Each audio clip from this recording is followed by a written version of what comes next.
Party with difference यानी Bharatiya Janata party अब party with Congress बनती जा रही है। बीते एक दशक में कांग्रेस के सैकड़ों बड़े नेता बीजेपी में शामिल हुए हैं। इनमें कई पूर्व मुख्यमंत्री और पूर्व केंद्रीय मंत्री भी शामिल हैं। छोटे मोटे नेताओं को मिलाकर ये संख्या हजारों में होगी। दिलचस्प बात यह है कि देश के 7 राज्यों में तो बीजेपी की कमान भी इन्हीं दल बदलू नेताओं के हाथ में है। कांग्रेस ही नहीं, बीजेपी विरोधी अन्य दलों के भी सैकड़ों नेता अब बीजेपी में हैं। समय के साथ भाजपा की तस्वीर बदली है और बाहर के नेताओं का भाजपा में समावेश बढ़ गया है। नमस्कार, मैं हूं नेहा धमान और आप देख रहे हैं फर्स्ट वर्डिक्ट मीडिया। आज चर्चा भाजपा की बदलती तस्वीर और भाजपा में नेताओं के पलायन पर। इन दिनों लोकसभा चुनाव के दस्तक देते ही ये दल बदल का खेल एक बार फिर से शुरू हो गया है। कई राज्यों में दल बदल का खेल जारी है। दल बदलने वालों में पूर्व मुख्यमंत्री से लेकर महापौर स्तर तक के नेता शामिल हैं। महाराष्ट्र में कांग्रेस नेता और पूर्व मुख्यमंत्री अशोक चव्हाण बीजेपी में शामिल हो गए।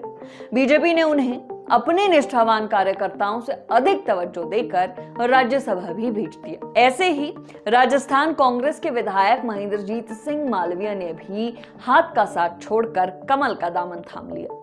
मध्य प्रदेश के पूर्व सीएम कमलनाथ को लेकर भी कयासबाजी जारी है। उनके करीबी और जबलपुर के मेयर जगत बहादुर अन्नू तो कांग्रेस छोड़ बीजेपी में शामिल हो गए हैं।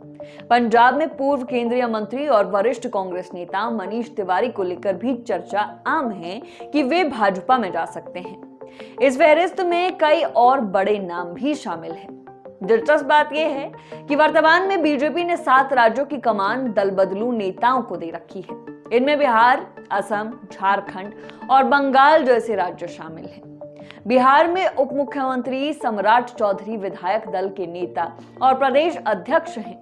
सम्राट ने अपनी राजनीतिक करियर की शुरुआत राष्ट्रीय जनता दल से की थी। बाद में जेडीयू होते हुए वे बीजेपी में आ गए। अब बीजेपी ने वर्षों पार्टी के लिए जमीनी स्तर पर काम करने वालों पर सम्राट को तवज्जो दी है। असम के मुख्यमंत्री हिमंत बिस्वा शर्मा भी मूल कांग्रेसी हैं। उन्होंने 2015 में पाला बदलते हुए बीजेपी का दामन थाम लिया था। झारखंड की कमान बाबूलाल मरांडी के पास है, लेकिन उनकी भी गिनती दल बदलू नेताओं में होती है। बीजेपी में आने से पहले मरांडी जेवीएम के प्रमुख थे। वहीं बीजेपी ने पश्चिम बंगाल में भी दल बदलकर आए शुभेंदु अधिकारी पर ही भरोसा जताया है। शुभेंदु बंगाल विधानसभा में नेता प्रतिपक्ष हैं। अरुणाचल, त्रिपुरा और मणिपुर में भी दल बदलू नेता ही बीजेपी की कमान संभाल रहे हैं। इन तीनों राज्यों के मुख्यमंत्री पहले कांग्रेस में रह चुके हैं। देश के कई राज्य ऐसे हैं जहां दल बदलू नेताओं की वजह से ही बीजेपी जनाधार बढ़ा है। 2014 के लोकसभा चुनाव में करीब 10 सीटों पर बीजेपी ने दल बदलुओं को टिकट दिए और सभी जीत गए। उत्तर प्रदेश में 2017 के विधानसभा चुनाव में बीजेपी ने दूर दाल के कई नेताओं को शामिल किया और बीजेपी को इसका लाभ भी मिला। तब स्वामी प्रसाद मौर्य, रीता बहुगुणा जैसे दल बदलू नेताओं को बड़े महकमे दिए गए। इसी तरह मध्य प्रदेश में 2018 में जब सत्ता बीजेपी के हाथों से निकल गई तो ज्योतिरादित्य सिंधिया के नेतृत्व में 28 कांग्रेस विधायक टूट गए। आज सिंधिया केंद्रीय मंत्री हैं। बीजेपी इसके बाद मध्य प्रदेश में मजबूत होते चली गई। वहीं पश्चिम बंगाल में भी 2019 में दल बदल कर आए नेताओं ने बीजेपी को रिकॉर्ड जीत दिलवाई। बंगाल से जीते बीजेपी के करीब 1/3 सांसद दूसरे दलों से आए थे। कुल मिलाकर ये आज की भाजपा की रणनीति का हिस्सा हो गया है। नेताओं के पलायन को लेकर हाल ही में प्रधानमंत्री नरेंद्र मोदी ने एक बयान दिया था। उन्होंने कहा था, कांग्रेस में सिर्फ एक परिवार की राजनीति होती है। पार्टी भाई और भतीजावाद में फंस गई है, इसलिए नेता वहां से इधर आ रहे हैं। महाराष्ट्र में बीजेपी हमेशा अजीत पवार को सबसे बड़ा भ्रष्ट कहती रही, लेकिन उसी बीजेपी ने अजीत पवार को उप मुख्यमंत्री बना दिया।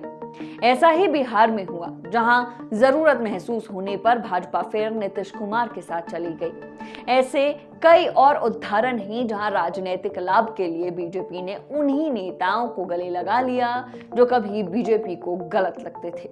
हिमाचल भाजपा के वरिष्ठ नेता और पूर्व मंत्री महेंद्र नाथ सोफत ने बीते दिनों अपनी फेसबुक पोस्ट में इस पर चिंता जाहिर की है।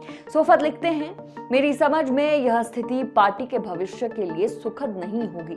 पार्टी नेतृत्व को ध्यान रखना होगा कि जो आज आ रहे हैं वह कल जा भी सकते हैं। आने वाले यह लोग समर्पित कार्यकर्ताओं की कीमत पर सत्ता का आनंद लेने के लिए आ रहे हैं। मेरे विचार में इन बाहरी नेताओं के बिना भी भाजपा के लिए परिस्थितियां अनुकूल है। आगे सोफत लिखते हैं, हर किसी के लिए पार्टी के दरवाजे खोलना ना जरूरी है और ना ही मजबूरी है। जैसे देश में घुसपैठियों से देश की डेमोग्राफी के बिगड़ने का खतरा होता है, उसी प्रकार पार्टी में बड़ी संख्या में घुसपैठियों के आने से कार्यकर्ताओं का मनोबल गिर सकता है और संगठन की रचना बिगड़ने का खतरा हो सकता है।